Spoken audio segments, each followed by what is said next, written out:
மதுரை வண்டியூர் சுங்கச்சாவடி அருகே வரும் 22ஆம் தேதி முருக பக்தர்கள் மாநாடு நடைபெறவுள்ள நிலையில் அறுபடை வீடு அருங்காட்சியகத்தை பொதுமக்கள் பார்வைக்காக துவக்கி வைத்து வருகின்றனர்.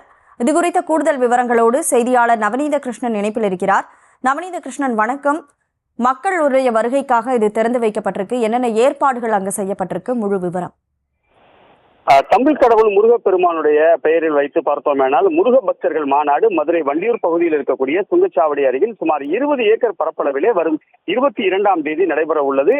பல்வேறு வழக்குகள் சர்ச்சைகளுக்கு பிறகு நீதிமன்ற உத்தரவின் பேரிலே தற்போது பார்த்தோமேனால் இந்த வண்டியூர் சுங்கச்சாவடி அருகே முதல் நாளாக இன்று முருக பக்தர்கள் மாநாடை முன்னிட்டு அறுபடை வீடுகளுடைய அருட்காட்சி என்று சொல்லக்கூடிய வகையிலே முருகனுடைய ஆறுபடை வீடுகள் போன்ற அமைப்பு இருக்கக்கூடியது கண்காட்சியாக தற்போது திறந்து வைக்கப்பட்டு வருகிறது. குறிப்பாக பார்த்தோமானால் திருப்பரங்குன்றம் அருள்மிகு சுப்பிரமணிய சுவாமி, திருச்செந்தூர், பழனி, சுவாமிமலை, திருத்தணி, பழமுதிர்ச்சோலை என முருகன் அறுபடை வீடுகளில் இருக்கக்கூடிய அந்த முகப்பு பகுதி என்று சொல்லக்கூடிய வகையிலே ஒவ்வொரு கோவிலிலுமே இருக்கக்கூடிய அந்த விமானம் போடக்கூடிய இருக்கக்கூடிய அந்த கோபுரம் போன்ற அமைப்பு அமைக்கப்பட்டு ஒவ்வொரு கோவிலிலுமே மூலவர் எவ்வாறு வீற்றிருப்பாரோ அதே போன்று தத்துவமாக இருக்கக்கூடிய சிலைகள் இங்கே வைக்கப்பட்டு வேத மந்திரங்கள் மூலங்க வரக்கூடிய பக்தர்களுக்கு சிறப்பு தீபாராதனை பூஜைகள் செய்யப்பட்டு அவர்களுக்கு பிரசாதம் வழங்குவதற்காகவும் ஏற்பாடு செய்யப்பட்டிருக்கிறது. குறிப்பாக இன்று தொடங்கி முருக பக்தர்கள் மாநாடு நடைபெறக்கூடிய வரும் 22ஆம் தேதி வரை ஒவ்வொரு நாளும் காலை 9 மணி முதலாகவே இந்த முருக பக்தர்கள் மாநாட்டில் திரளிலே அறுபடை முருகனுடைய அருட்காட்சி என்று சொல்லக்கூடிய வகையில் ஆறுபடை வீடுகள் போன்ற அமைப்பு இருக்கக்கூடிய இந்த கண்காட்சிக்கான ஏற்பாடுகள் செய்யப்பட்டிருக்கக்கூடிய நிலையிலே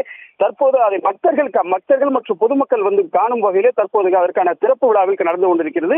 புதுச்சேரி மாநில உள்துறை அமைச்சர் நமச்சிவாயம் மற்றும் இந்து முன்னணி மாநில தலைவர் காடேஸ்வரன் சுப்பிரமணியன்ஜி ஆகியோர் கலந்து கொண்ட நிலையிலே மேலதாளங்கள் முழங்க தற்போது அந்த திறப்பு விழாவானது நடைபெற்று வருகிறது. மறுபுறம் 22ஆம் தேதி நடைபெறக்கூடிய இந்த முருக பக்தர்கள் மாநாட்டிற்கான ஏற்பாடுகள் ஒருபுறம் நடந்து வந்து கொண்டிருக்கக்கூடிய வேளையிலே தென் தமிழகத்தில் மிக முக்கிய மாவட்டமாக இருக்கக்கூடிய இந்த முருக பக்தர்கள் மாநாட்டுக்கான பணிகள் நடைபெற்று வருவது குறிப்பிடத்தக்கது.